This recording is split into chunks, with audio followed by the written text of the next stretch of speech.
안녕하세요. 하브르타 가족 여러분. 반갑습니다. 오늘은 어떤 얘기를 좀 나눠볼까요? 저희가 하브르타 부모교육 연구소에서 하는 하브르타 부모교육 또는 하브르타 독서교육 여러 파트를 하고 있잖아요. 근데 실은 하브르타가 내 가정이 잘 됐으면 좋겠어. 우리 아이랑 잘 됐으면 좋겠어. 그런데 잘 안 돼. 남들은 옆집 엄마는 잘 된다고 하고 막 나보다 나중에 배우는 막 엄마도 잘 된다고 하고 영상만 보고도 너무 막 잘 따르는 부모님들이 많은데 왜 나는 잘 안 될까? 안 되는 이유가 뭘까? 우리 애가 잘 안 따라오나? 그러니까 나보다는 애한테서 어떤 걸 찾으려고 하고 뭐 속상해하는 분들도 있을 수 있습니다. 그런데 실은 부모님부터 점검을 할 필요가 있어요. 그러면 자, 하브르타가 잘 안 되는 이유가 뭔지 한번 우리가 오늘 한번 점검해 보도록 하겠습니다. 그러니까 첫 번째가 이럴 수도 있어요. 하시는 부모님이 또는 엄마나 아빠가 애랑 할 때 성격이 너무 급해. 그 아이는 뭔가 좀 뭐 이렇게 좀 고민하고 뭐 이렇게 좀 생각하다가 대답을 하고 엄마 아빠의 질문에 그러고 싶은데 엄마의 아빠의 눈빛은 너무 막 재촉을 하는 거야. 지금 뭐해? 빨리 대답해. 그게 뭐가 그렇게 어렵다고 그래. 뭐 그런 거 있잖아요. 그러니까 그러면 애는 되게 압박감을 느끼거든요. 편안하게 자기 생각을 표현하고 말해야 되는데 굉장히 압박감을 느껴요. 그러면 어때요? 제대로 말하고 싶은 마음도 안 일어나고 이것이 즐겁지가 않아. 하루다 시간이 즐겁지가 않아. 그냥 다시 뭔가 압박하고 공부하는 느낌이 들어. 그러면 힘들겠죠. 예. 우리도 뭔가 좀 생각하고 말하려고 하는데 상대방이 굉장히 재촉하는 그 뭔가 신호를 보낸다든지 그러면 힘들잖아요. 특히 아이들이 좀 정말 생각을 좀 깊게 하는 스타일의 아이들이 분명히 있거든요. 뭐 빨리빨리 대답하는 아이들 있지만 그래서 이런 애들한테는 하브르타를 할 때 가장 주의할 게 뭐냐면 부모가 성격이 너무 급하면 힘들다는 거. 네. 빨리빨리 대답하는 게 힘들기 때문에. 그리고 자기가 완성도 높은 대답을 하려고 하기 때문에 엄마가 막 급하게 막 몰아치면은 버거워요. 그럼 재미가 없는 거죠. 그래서 부모님들이 너무 성격이 급한 분들은 조금은 느긋하게 여유를 갖고 좀 이렇게 애가 대답을 잘 못하면 뭐 속으로라도 하나 둘 셋 이렇게 세면서 아이의 말을 좀 들어주려고 기다린다든지 그게 경청의 자세거든요. 그게 되게 필요한 것 같고 네 그럼 또 뭐가 있을까요? 두 번째는 부모님들이 우리 아이가 되게 똑똑한 것 같아. 그래서 이 질문을 하면 굉장히 근사한 대답을 할 것 같아. 이 질문을 하면 내가 생각지도 못한 대답을 하지 않을까 막 기대치가 무척 높아요. 그래서 그런데 아이들은 또 부모의 생각하고 다르게 말로 표현하는 거가 어쩌다 위트 있게 툭툭 던지는 것도 이렇게 재밌게 할 수 있지만 뭔가 질문다운 질문에는 또 대답을 할 때 좀 주저거리기도 하고 우리가 그 질문에 되게 어려워하잖아요. 왜냐면 부모님 세대나 또는 우리 애들도 아직까지 질문에 익숙하지 않은 상태이기 때문에 질문을 하면은 질문을 받으면 온전히 자기 걸 드러내는 데 시간이 걸린단 말이에요. 근데 그럼에도 불구하고 뭐예요? 기대치가 너무 높아서 좀 대답이 시원찮아요. 아유 그거 말고 다른 생각 없어? 그거밖에 생각이 안 나? 야 동생은 좀 더 나은 생각을 한 것 같은데 너는 지금 형한테 그게 안 돼? 이렇게 뭔가 상당히 기대치를 너무 높게 시작하면은 절대 하브르타가 잘 안 된다는 사실입니다. 그래서 부모님들이 어떻게 해요? 기대치를 좀 낮춰서 어떤 대답을 하더라도 일단 박수와 격려, 칭찬 이게 되게 필요합니다. 부모님의 자세가 이런 자세여야 된다는 거예요. 그 다음에 세 번째는 뭐냐면은 되게 가르치려고 드는 부모님들이 있어요.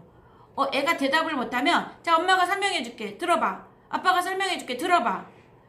그런 것들이 되게 아이는 뭐 자기한테 질문해놓고는 자기가 조금 대답을 제대로 못하니까 결국은 또 엄마한테 배워야 되고 결국은 또 아빠한테 들어야 되고 설명을 들어야 되고 잔소리처럼 느껴지는 저 설명을 들어야 되는 거죠. 그러면 아이들은 되게 불편할 수가 있어요.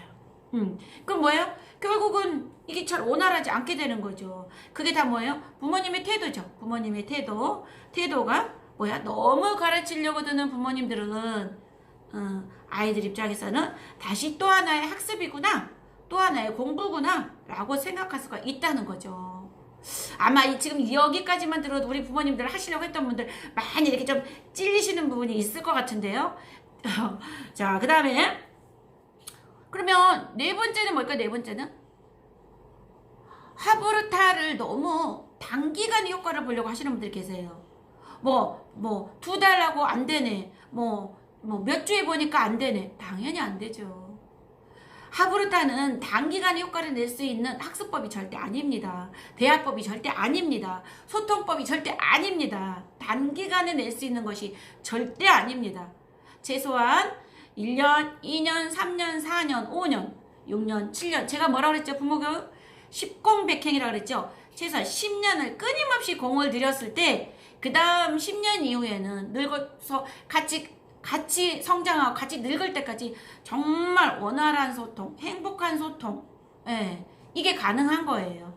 그래서 우리 부모님들이 너무 단기간에 효과를 보려고 하는 무슨 수학 한 단원 풀면은 척척척 그 다음 연습 문제가 풀리듯이 그런 차원의 학습법이 아니라는 거예요. 대화법이 아니라는 거잖아요. 그럼에도 불구하고 우리 부모님들은 되게 이걸 어떻게 빨리 효과를 볼까? 한 1년만 연습하면 되나? 이거 얼마나 하면 될까요? 이런데 얼마나가 없습니다. 아이의 성향에 따라서 빨리 좀 적응하고 효과가 나올 수도 있고 또 아이의 성향에 따라서 굉장히 더디게 성장할 수도 있는 겁니다. 그래서 가끔은 저희 집은 왜 이렇게 하브르타가 안 되죠? 그러면 안 되는 이유를 한번 찾아보셔야 돼요. 제가 오늘은 4가지 부모님들의 유형만 말씀을 드렸어요. 첫 번째 뭐라 그랬죠? 성격이 너무 굉장히 급한, 막 재촉하고 빠르게 대답하고 빨리 주고받고 싶어하는 성격이 급한 부모님들은 하루타를 좀 더 느슨하게 가시도록 하고요. 네, 두 번째가 뭐라 그랬죠? 기대치가 너무 높아. 아이가 생각지도 못하는 대답을 했으면 좋겠어. 술술술 말을 표현했으면 좋겠어. 이런 일은 거의 일어나지 않아요. 자기가 안 만큼 배운 만큼 차근차근 표현하도록, 그러면서 성장하도록, 자기 감정을 좀 솔직하게 표현하도록 하는 그게 더 중요하거든요. 기대치를 너무 높이지 마시고 좀 낮춰서 하다 보면 이게 하루다가 즐거워지는 겁니다. 자, 세 번째 자식 뭐라 그랬죠? 너무 가르치려들려 하지 말라 그랬죠? 아이가 조금만 잘 대답을 못해도 부모가 설명하고 엄마가 설명하고 아빠가 설명하고 아빠는 이런 생각이 있었어. 이게 너무 그래도 아이들이 압박감을 느끼고 그러면 다시 또 엄마가 얘기하네. 아빠가 얘기하네. 그럼 나는 그냥 듣기만 해야지. 이런 상황이 일어나 버릴 수도 있다는 거예요. 네. 그러면 네 번째가 뭐라 그랬죠? 너무 단기간에 효과를 보려고 하지 마시라는 거예요. 급하게 하지 마시고 길게 3년, 4년, 5년 길게 가져가셨으면 아마 하브르타가 효과가 어느 순간에 아이도 쑥 성장했고 부모님도 거기에 맞춰서 같이 이렇게 성장해 있을 수 있거든요. 네, 하브르타가 안 되네 하시는 분들 이 영상을 보시고 내가 이거 네 개 중에 난 이게 걸리네. 이게 잘못됐었구나. 내가 마음을 느긋하게 가질걸. 너무 단기간에 효과 보려고 했었네. 내가 너무 또 가르치려고 하는 게 있었구나. 내가 조급증나게 빨리빨리 대답을 요구했구나. 이런 걸 한번 체크해 보시기 바랍니다. 그러면 요거 4가지만 잘 이렇게 좀 체크하시고 점검하셔도 아이하고 하브르타 하는 시간 또는 부부가 하브르타 하는 시간도 맞습니다. 나중에는 부부가 하브르타를 어떻게 할 건지도 좀 한번 기회 되면은 말씀을 드리겠습니다. 어쨌든 오늘은 하브르타가 잘 안 되는 부모님들 유형이 이렇게 4가지가 있다는 사실 한번 점검하시고 즐겁고 행복한 하브르타 시간 가져보시기 바랍니다. 좋은 내용으로 다음 시간에 뵙겠습니다. 감사합니다.